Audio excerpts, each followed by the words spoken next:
Hello everyone, welcome back to another episode of Kayla's Journey with Autism. First off, I would like to say I'm sorry it's been a few months. I'm not obviously really good at posting every week or whatever, but also still going through a really hard spot in my life.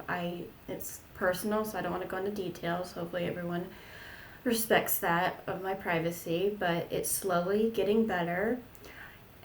So I hope I can do more podcasts like this in the future and really have fun with it again, and I really do enjoy it. So I apologize to everyone who is going to be listening to this, but other than that, I would like to start out with how was people's Christmases and holidays and the New Year. So I would like to share one of a cute memory of me and my sister when we were little.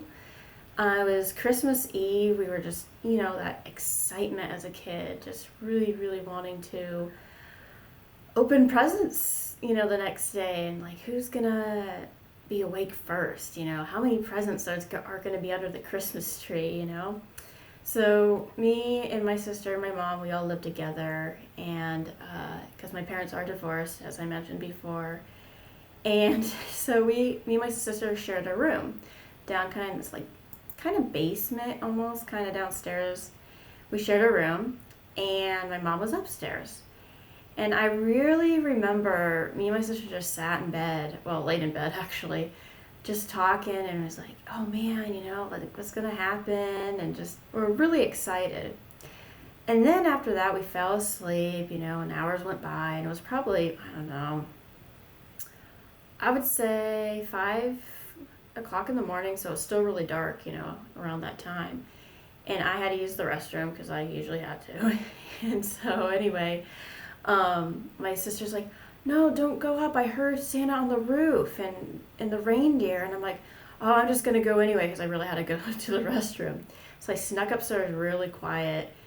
And so my mom wouldn't hear me come upstairs because it was the only restroom we really used was upstairs. And I thought I really did hear something on the roof. But, as little kids, you can imagine anything when you're that little. And I saw all the presents under the tree. I was so excited to open them in a few hours. So I went back downstairs to tell my sister. I'm like, oh my gosh, there's so many presents. I can't wait to open them. And I think I saw a bike or whatever I said. Can't really remember at that time, but we were really young. And so that's that really fun, magical time as a kid. It was so much fun. Just, man, you had to, read the night before Christmas, and then we go to bed really early. I went to bed really early in general when I was little.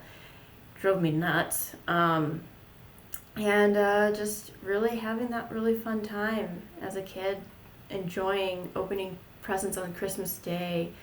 My mom had a thing, it was kind of like a rule of ours. What we had to do, we had our stockings hung up somewhere, kind of like where the chimney was or wherever we had it in our house. And so we would put them on the mantle or whatever, and then Christmas morning came and they would be gone off of it. So we would have to okay, where were they? Where did they go? But most of them were right in the front of the presents where the presents ended, and there would be our stockings stuffed of stuff, whatever we got. And so we did our stockings first. That was the rule. We always had to do our stockings first. My mom was really saying, okay, stockings first, no presents, until you open your stockings. So we opened our stockings quickly-ish, a little quickly. And we did that, and we got usually the same stuff every year, like underwear or, chocolate or Skittles or whatever you got when you were little on your stockings. And then what we had to do after that, we had breakfast, kind of, I don't want to say unhealthy stuff, because we had to eat very healthy when I was little, because it was my mom. She was a little, different, but anyway, we love her. So we opened presents, and we saw our name on one, and we would open it. and we would one by one open our presents slowly and really look at it. Oh, thank you. Okay, cool.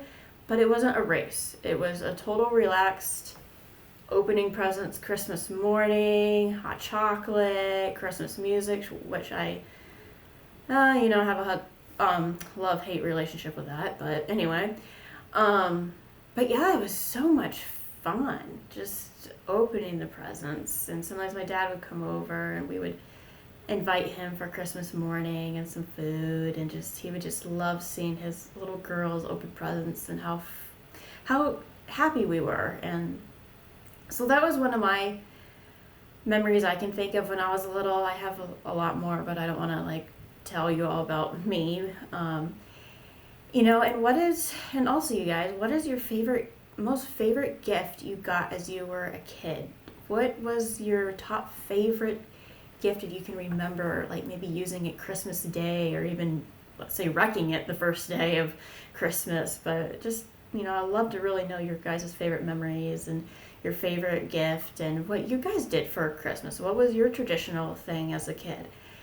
And also, this is a kind of a touchy subject in some ways. It depends who's listening. Hopefully I have an older audience that is listening, but anyway, when I was little, I had a friend in school, and I was probably first, second grade. She told me that the parents did the Christmas thing, and I was like, no, you are wrong. That did not, that doesn't happen. What are you talking about? She's like, no, yeah, I asked for stuff every year and I get it, and I saw them wrapping the presents, and I'm just like, no, you're wrong. I don't know what you're talking about. What are you doing? So for the longest time, I really, really believed there was a Santa Claus, and having that spirit alive was amazing for me. I loved knowing this guy travel around the whole world giving people presents, and he knows if you're naughty or nice, and he has the naughty nice list and whatever. So I really believed that. And, being autistic, you have a different way of believing things and understanding things and really needing that concrete, thinking, or whatever the case, however severe you are or not as severe. I was obviously higher autism, but still I had my way of thinking. So I don't know how old I was. I was pretty old, you guys, okay? And I remember it was, my sister knew for a few years before me, but she kept it to herself for a while, which was great for me, but also I was upset with her at the same time. We have a town around about 40 miles away from us. It's called Coeur d'Alene. If you guys haven't heard of it, been to it, well, anyway, it's a bigger town than where I live. And I really think this is where I got told the truth. And I remember I was in the back of the car. We were waiting for, I don't know what we were doing at the time, waiting for somebody to come out of the store or something. And it was around, obviously, Christmas time. And my mom turns around in the front seat and she goes, you do know that the parents are Santa? And I was devastated. I had this look on my face of what? I wanted to cry, you guys. It was devastating to me. I just was I could probably keep that alive maybe another 2 years if I could. But my mom, I guess, said it, I was probably thinking it was time to tell your oldest daughter that this thing needs to be said. And, I took it and just thought about it and been like, okay, I guess that's what it is. And same with the Easter Bunny and other stuff that I believed in so hard. And after that, I told my mom, I'm like, Mom, if I ever had kids and I knew the parents did it, I would be the worst parent. I would tell them right off the bat that the parents did it. So it was just so weird to me. And I told her also that, Mom, I also think it's kind of lying to the kids that you keep this thing alive. And Mom's like, no, it's not lying. It's a magical thing. And I'm like, oh gosh, just really?